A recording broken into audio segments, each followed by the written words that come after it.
Love this podcast? Support this show through the Acast supporter feature. It's up to you how much you give, and there's no regular commitment. Just click the link in the show description to support now. Before we get started with the show this week, folks, sad news to report. The Scream Queen Daphne, unfortunately, she's gone up to that great big ring in the sky. Now, I know details are still coming in here, and at this time, I'm not going to speculate. I would just say this. If you or someone that you know is going through a tough time, needs someone to talk to, please, I beg of you, talk to somebody or be that ear. Listen, let somebody open up to you, let somebody talk to you. You never know what you can do. You just may be that person that helps keep them grounded enough to stay with us just a little while longer. To all the fans and family members of the Scream Queen, Daphne, our heart goes out to you, and to Daphne herself. We'll see you on the other side, sister. You're locked in. Look at what we have here, folks. To the only show that matters. The cream of the crop. Duke Loves Rasslin. And there is no one that does it better than your host. I have come here to chew bubblegum and kick ass. The Duke. And I'm all out of bubblegum.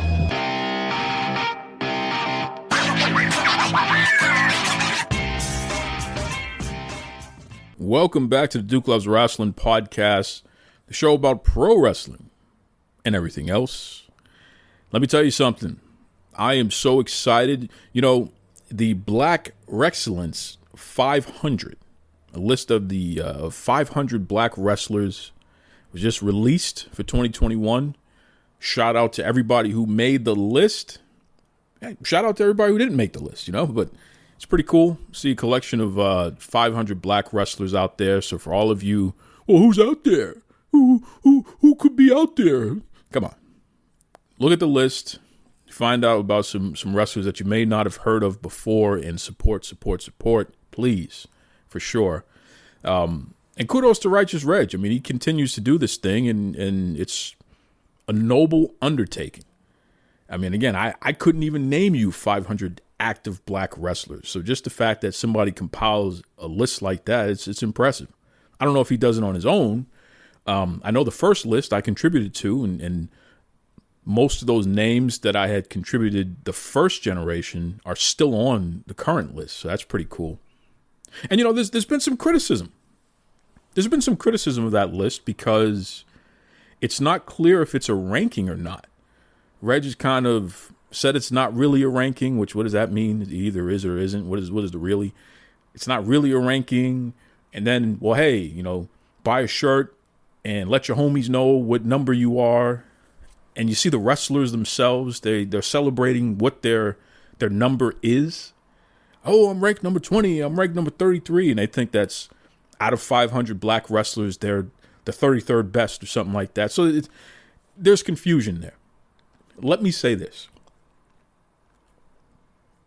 Celebrate Reg. Salute that man for putting this list together and highlighting these folks. There's no two ways about it because they deserve to be highlighted. And that can't be lost in the translation here. That's very important. In addition, criticism is your best friend. We all need to be held accountable for all that we do, especially when we put it out in public.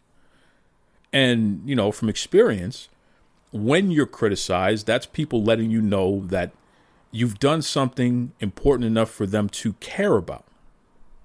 Nobody's going to criticize something that they don't care about. Whether they like it or dislike it, if they're going to spend their time commenting on it, this is time we will never get back in life, folks. If somebody's commenting on something that you did, they're letting you know that they care, which means that it matters. So take what applies, take what you can use in order to improve upon the list, and then the stuff that doesn't apply and the stuff that you can't use, just, throw it away. It is what it is. But for all of you out there who say, well, hey, we shouldn't criticize and we shouldn't call it out and maybe you should do that privately, that's a bunch of baloney. It's a bunch of baloney. And respect, some of you out there who I appreciate and have a lot of respect for have said that, and I understand where you're coming from and the desire to try to protect and shield, but criticism is your best friend. It gives you an opportunity to defend what you're doing, number one, so you can reinforce your messaging, and it gives you an opportunity to find out what you can improve upon for next time. So criticism is your best friend. And even the negative criticism is your biggest fan. Everything that I do grows exponentially every time I get negative criticism, because ultimately those who are taking the time to say something negative about whatever it is that I'm putting out there, they're exposing what I'm putting out there to their networks, and someone in their network is going to be converted because they're not agreeing with the criticism. They're going to say, oh, actually, no, I kind of like that. So negative criticism is okay too. The main idea is, though, salute for even taking the personal time and effort to do this. There's certainly plenty of room for improvement, just like anything else that anybody else does. And let's just continue to make it better every year, man. I mean, that's the word. It's the word right there. Some of you out there, hey, you got a problem with Red, you got a problem with me. It's like some of y'all think you thugging and bugging out there. Like, calm down. Ain't nobody taking it to the mattresses. You know what I mean? Anybody got beef? Give me a break. Let that man take his criticism and let that man be praised and let that man have it all. He put it out publicly, so we going to talk about it. And the best part about all is that you can help this thing continue to grow and spread awareness, which ultimately translates into all of those wrestlers being exposed to wider audiences around the world. So yes, Reg, you do need to be more clear on your criteria. How does a person get on the list? How does a person not get on the list? Can a person who's been on the list previously be omitted next time? And how does that work? Is it a ranking? Is it not a ranking? These are all things that should be clearly defined and spelled out on the website, in the public, in the social media posts. They shouldn't be questions that are allowed to linger. That is something that can be improved upon. Don't disregard that. With that said, Righteous Reg, you're a talented brother. I salute you for putting that list together. I salute all the wrestlers who are on the list, and I salute all the wrestlers who are not on the list. It's all love, man. Let's continue to feature one another and support one another and criticize one another privately and publicly, because at the end of the day, we must hold each other accountable and continue to make tomorrow better than whatever we did yesterday. That's my word. Okay. I have a fantastic conversation with the one and only Mr. Raj Giri from the #1 wrestling news website, Wrestling Inc. Raj and I have an interesting relationship there. I've been following him for decades, and he's a good dude. Wrestling Inc., I share their stuff often, and you'll hear me go a little more in depth about that and why I do that. But I think that there's plenty that we butt heads about, respectfully. And what I like about Raj is that he can handle that. There are a lot of people out there who act as if being criticized or scrutinized or questioned is negative, and they just can't handle that. They shut down. They lash out. And it's like, there's a generation that, I don't know if it's the skinny jeans. Maybe it's cutting off the circulation in their brain where they're not thinking clearly or something. I don't know. It's just weird. I come from the generation where we had more room in our pants. So maybe, the circulation was a little easier to receive and maintain. I'm joking, but I'm not. You folks got to take it easy with taking offense to all the scrutiny and being questioned and being asked to clarify. It's okay. And this conversation with Raj is right on time because you're going to hear it. It's okay. We don't have to agree.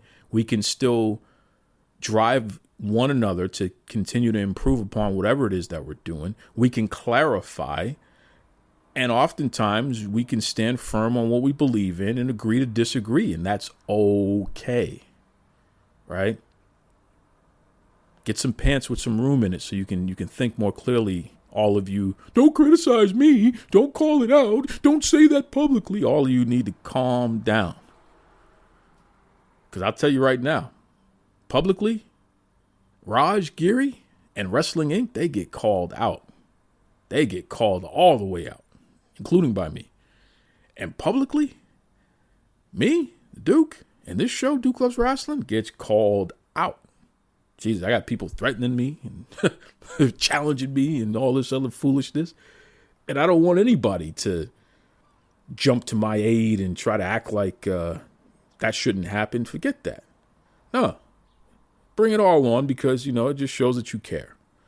And again, at the end of the day, that's what it's all about. If you're spending time commenting on stuff, if you're spending time questioning Raj Giri's articles on Wrestling Inc., or something they posted or something that they didn't post or what have you, it just shows you care. And that's why I do it. I care. I care about that content. I care about integrity. Shout out and salute to all those who have it and who maintain it and who are not being influenced by outside forces, including wrestling promotions, who for some reason are in the business of media suppression. I care that there are websites out there who maintain their integrity, journalistic integrity. I care about those who cover news, and they're not just looking to just cover who they like. They'll cover whatever the facts are and pursue the facts, not just regurgitate a bunch of fluff and spin garbage, right? So, again, going to have my conversation with Raj Giri, but before I do that, I do want to encourage everybody, check out Zencastr, Zencastr, Zencastr, okay? That is a program that I use and that I love when it comes to recording all of my podcasts, What's great about Zencastr is that they have audio and video options, studio quality recordings, okay? Literally, you feel like, and when you hear it, it sounds like you're in a recording studio, a radio spot, It's great.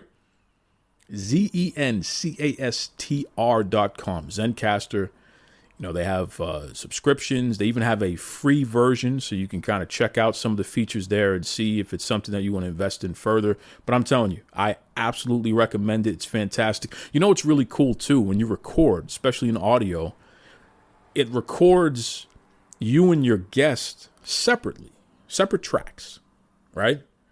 So when I download the files, they're 2 MP3s, and that's the other thing. I don't have to convert. So I can edit the tracks separately, or I can combine them myself and then go from there. But the main idea is I have all of the control to do what I need to do in order to deliver the best sounding show I can deliver. Check out Zencastr. You better believe it. And with that said, bring on Mr. Raj Giri. All right, ladies and gentlemen, you have been asking for this guy to come back. It's always a good time when he's here. And despite us having our little debates online, it's nothing but love because this dude legitimately is one of my favorite people, part of the wrestling industry, and especially from a media standpoint. So without further ado, welcome back to Duke Loves Rasslin, the man, the myth, the legend, Mr. Raj Giri from Wrestling Inc. What's going on, bro? Hey, man. How have you been? I've been fantastic, Raj, as you know, because I'm always picking on you every day. How you been? I've been good. Just busier than ever. Yeah. Listen, but let's just start from the top with this because Wrestling Inc. continues to be the #1 wrestling news website on the planet, which is really not easy to do to just maintain your spot. But you folks really continue to find ways to stay ahead of the times, put out content that people actually give a damn about and want to come back to. So just give people a little bit more information about Wrestling Inc. in general, please. Oh, man. Where do we begin? I mean, it's a site that I started back in 1997. So we're going to be coming up on 25 years here next year. Actually, I started it in '96 as a GeoCity site, and from there, we got the Wrestling Inc. domain name in 1997, and it just kind of grew fast. And yeah, we're at the point now where we're the number one site of its kind, and we have over 30 people working on the site all over the world. So I never thought this would be something I'm doing full time at this stage, but yeah, here I am. I think I said this to you a few months back, but it's worth repeating because, with Duke Loves Rasslin, this brand, I have a private Facebook group, and we have the public page and all the different social medias. You know how that goes. Yep. But legitimately, just take the public page, for instance.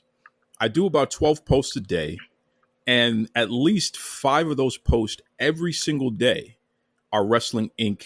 posts. And in the private Facebook group, I do 12 posts, and at least 5 or 6, probably half of those posts are coming from Wrestling Inc. So you're talking literally hundreds and hundreds of people every single day just from my platform are going to your site and checking out the news from the perspective of Wrestling Inc. And I'm not the only one that does that.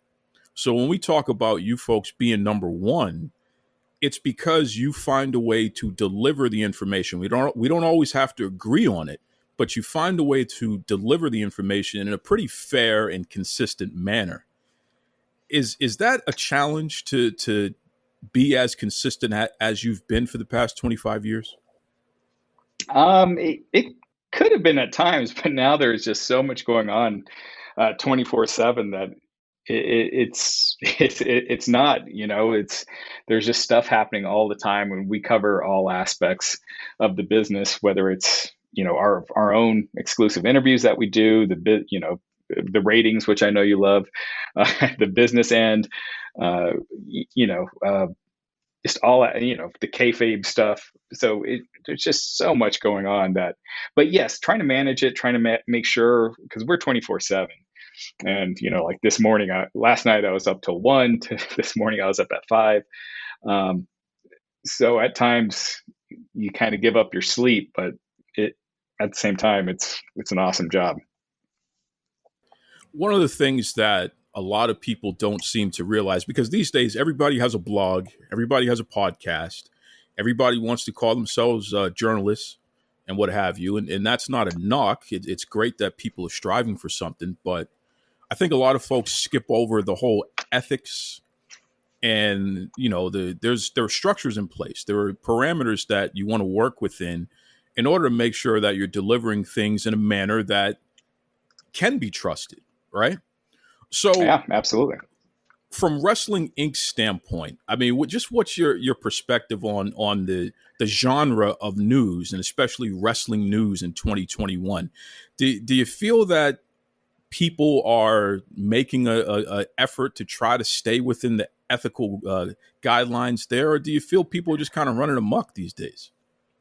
I mean, I think you have both. I think you definitely have people that,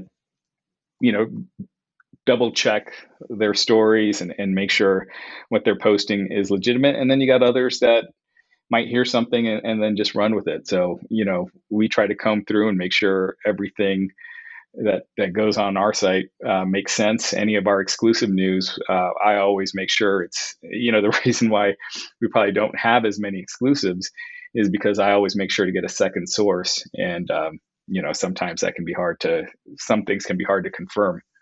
But yeah, I mean, you really got both. I mean, it is can be the wild, wild west out there, and that not just with wrestling, but with everything. I mean, there's a lot of rumors being reported as news just in general, all around the country, across. I mean, there's a lot of disinformation out there, so it's important to try to always stay accurate. We definitely do our best. Well, one of the things that you did over the past couple of weeks here, I mean, we just had SummerSlam, which WWE's huge event. It was hugely successful. People clearly are interested in seeing the live product, especially with fans back in the arenas and what have you. So there's excitement, there's buzz in the industry in general. But you broke the Sasha Banks story. No one else had that. You put it out first. As far as I know, you can correct me if I'm wrong. No, that's true. I was the first to and officially say she wasn't. She was off the card. she was off the SummerSlam card. And one of the things that I did, Raj, I wanted to make sure that people cut the crap because I'm sick of it. All right. I'm sick of people taking other people's work and scratching their name out and putting their names on it and trying to take credit. So I literally pointed out, Raj Giri is the first person to break this. So when all of you other people are out there talking about this thing, just make sure that you're giving credit where credit's due, back to Wrestling Inc., back to Raj. How frustrating is that when you do the work that you do, you put the work in to have the sources that you have, you do have an exclusive that you put out, and then you turn around and you see other people trying to take credit for it? I mean, it is what it is. I guess I'm just kind of used to it. I don't know. I think because we have such a large following that I think people usually know. Obviously, there'll be some that don't, but I'm just too busy to kind of worry to worry about that kind of stuff. So it doesn't bother me too much. I don't really think about it that much. Well, I mean, hey, if you're getting the returns that you're getting, I guess you don't have time to worry about it, because if it's working, brother, it's working. I get it. Now, you brought it up a minute ago, so let's just go there, Raj. It's the number one thing that we argue about the most, quote unquote, the ratings. Okay, this nonsense, this inaccurate measure that we get all the time, and that for some reason the fan base, they're addicted to it, which means that you, as a provider of news, you can't not cover it, because this is what people want to debate about. This is what people want to see. In fact, every day you're asking the question, what do you think the rating is going to be on such and such program? So come on, Raj. Can we just admit that this is all a sham? Come on, Raj. If it is, you got to let WWE and AEW know, because these are the numbers that they're using. These are the numbers that the networks are using. This is what they go by. If you look at any of their press releases when they're hyping up a new show and how well it did on network and cable, that's what they're using. Obviously, streaming is different. So yeah, until that's not the standard, that's what we use. And look, do I think that when the rating comes in and it's 1.215 million viewers, that I think it's exactly that? No, just like it's like a poll where it's a scientifically based system that they use to try to judge. But that is the system that is being used. That is the one that WWE, to all their investors, those are the numbers that they're giving. They're giving Nielsen numbers. AEW, they sent out a press release yesterday. And again, that number, that is the Nielsen numbers. When they did 1.2 million viewers and were number one for the night, the image that they flashed on their television show was the Nielsen number. So that's the standard right now for wrestling. That's what they're using in all their investor calls. That's what Fox is using when Fox sends out, when they sent the press release from the debut episode of SmackDown, Nielsen ratings. That's what they're using, and that's what we'll continue to use until there's a better system. For the past almost 6 years now, you've come on this show and your answer has been the same every single time. So, at least I know that this is what you truly believe, and you're not just going with the song and dance because it's popular to say there, Raj. I'll give you credit on that end there. But we know it's a sham. Come on. The ratings don't make sense. Look at your household, for example. It's not as if we're accounting for everyone in your household watching whatever you're watching, whether they are or not. So that's what I talk about. I think there are far more people consuming pro wrestling than what's being reported. So that's number one. I think it's far less. Yeah. Well, I don't. I take that back. I don't. Actually, I don't. I actually take that back. But it's far more. I think it's probably about right, because look, when there's something that you see get a high rating, chances are that's also, you're seeing that in the online trends. You're seeing that on social media. It's not like they don't correlate. When wrestling was hot, and usually it's not like the ratings are down and then you see all the pay-per-view numbers and everything else going up. So it always corresponds. To say that just because you're personally not included in the tracking, that's like saying you can't trust movie box office returns because your ticket that you purchased is not counted, because those are based on estimates. The movie companies, they have an estimate going in, they have a general idea from the tallies, have an estimate, and then they have a final number later. But that's just how it's done, and that's how it's always been done. It hasn't changed. So, and again, this is what the business is based on. Until business is not being based on it, we're covering it. Sure. And I don't blame you for it, because I understand. And I understand why the wrestling companies have to quote it as well, because it's the biggest sham going that continues to account for people remaining interested in this. I mean, we know it's a sham because WWE ratings have fallen damn near every year for the past 20 years, and yet they're making more money today off of television than ever before. Those two things. So where do you think Fox is getting their viewership numbers to decide to pay WWE a certain amount? Are they just making it up because they don't have a tracking device on your TV? You think they're just going by their gut? It's proprietary.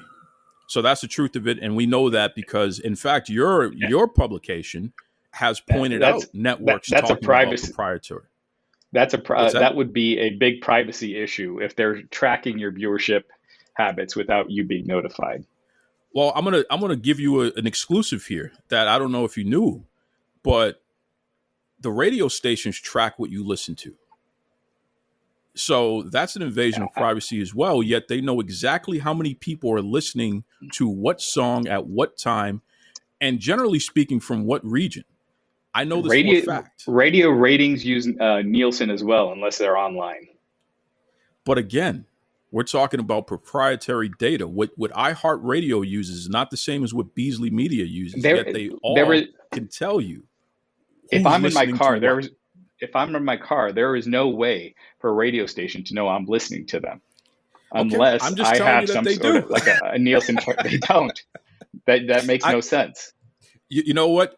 I will swear on a stack of Bibles, Quran, Pastafarian text, whatever you want. I'm telling you, they absolutely are able to track, which is how they're able to figure out their ad revenue data. Show me proof, and okay. We'll go from there. All right. I'm gonna be your source, and I'm gonna give you a second person to verify with. Right. Folks, this is an exclusive here. Raj Giri is gonna come back one of these days and admit, okay, Duke was right. All right. So we'll table that part of the discussion for now. Let me ask you this, Raj, because you are a successful business person. And what makes you successful is because you're generating a profit, right? Is that fair to say? The number one purpose of a business is to make money, right? Yep, that is fair to say.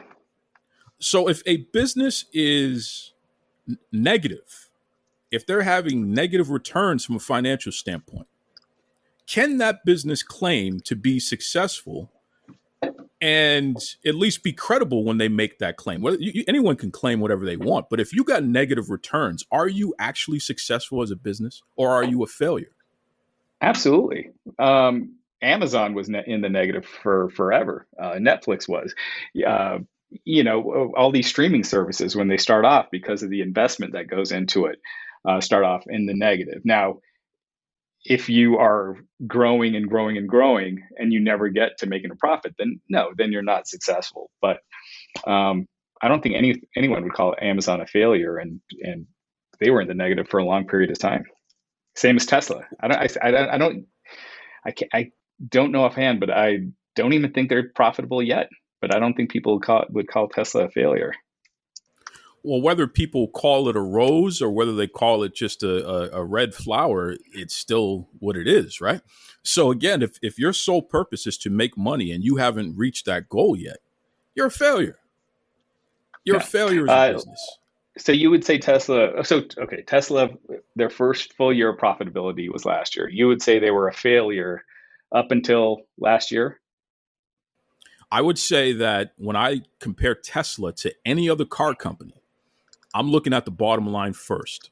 Whoever is in the red, they had a failing year just like any other business. And I say that as a person who's managed businesses for, almost 2 decades now.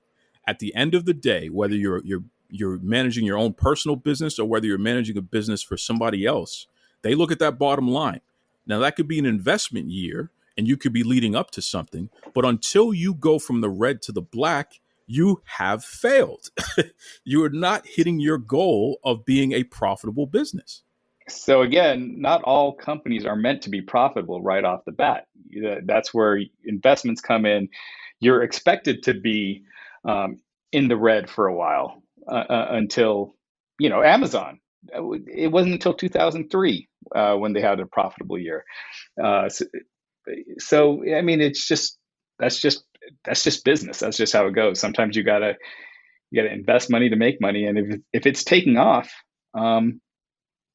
you look at right now, Disney Plus, they're putting all this money into streaming. They're losing money on that right off the bat, but the investment is that down the road it becomes not only profitable but hugely profitable. Well, let me ask you this, because you just brought this up now. Let's say Amazon was making money from the first year. From year one, they were making money. Would you call that successful? Yeah, once they become the go-to in what they're doing, yes, I would call that successful. Like I would. Oh, wait, hold on. I said turn a profit, Raj. So once you turn a profit, is that success? It depends. If you're if you're in a business that's going downhill and your profits are dropping every year, that's not a success, even though you're making a profit. That is a success because the whole point is that you need to do better than you did before, right? Not if you're declining year after year. If your stock, if you don't hit your earnings, even though you're profitable, your stock's gonna take a big hit. I mean, that's just how it is. So it doesn't matter on profit. It's growth. It's where you're going. If you're declining constantly, and you're eventually going to end up in the red, that's even though you're profitable, that's not a success, or you're not a success at that point. Raj, one thing I have to say about you, and I'm the government guy. I'm the guy with the political science background, the constituent services work history. But you're the real politician on this episode here, Raj, because you found a way to make excuses for businesses that are not profitable, and you say that they're not failing by not being profitable. You're brilliant. Yeah, you're brilliant. This is why you're successful. Well, yeah. If you don't have investment years, you don't have many of the large companies that we have right now. Whether it's, again, I just listed a bunch. I mean, that's just how the world works. You would not have your Disney Pluses and your Peacocks and all these streaming services because they are going to lose money right off. The WWE Network was losing money right off the bat. But you're talking about something that's part of a larger corporation, which can offset losses in an investment, which is a little different there. But even still, no one is saying that investment years aren't years of growth and that you're building to something. But until you turn that profit, you are not achieving the goal of your purpose, which is to be successful, turn a profit, the whole 9 yards there. But I like what you're saying, though, Raj, because this is what we do when we talk online. I have a position, you have a position. We will argue it to the end of the day, but at the same time, there's still respect. And it's funny because, unfortunately, we have a society where people feel that if somebody disagrees with you, then that means that there's a problem. And we see it on your page often where people take a hard line against what you're saying and then get pissed off at you because you won't agree with them. Oh, yeah, absolutely. I mean, I'm all for civil discussions. I'm a big fan of it. Talk to me about Wrestling Inc. again, because I know anyone listening right now, and I love the music in the background. I know that's one of the little ones helping out there. What's the best way that people can check out Wrestling Inc. and follow everything going on? Check out Wrestling Inc. on Twitter, Facebook, now on TikTok, everywhere at Wrestling Inc. TikTok. Check out wrestlinginc.com. And and you can follow me on Twitter at RajGiri_303. Well, Raj, I hope I don't see you doing those TikTok dances, man. I gotta say, I'm planning on it. His name is Raj Giri. He is from the #1 wrestling news site, Wrestling Inc. Raj, listen, stay safe, my brother. My best to everybody over there. All right, man. Take care. I'll talk to you soon. Mr. Tony Schiavone, and we're desperately out of time on Duke Loves Rasslin.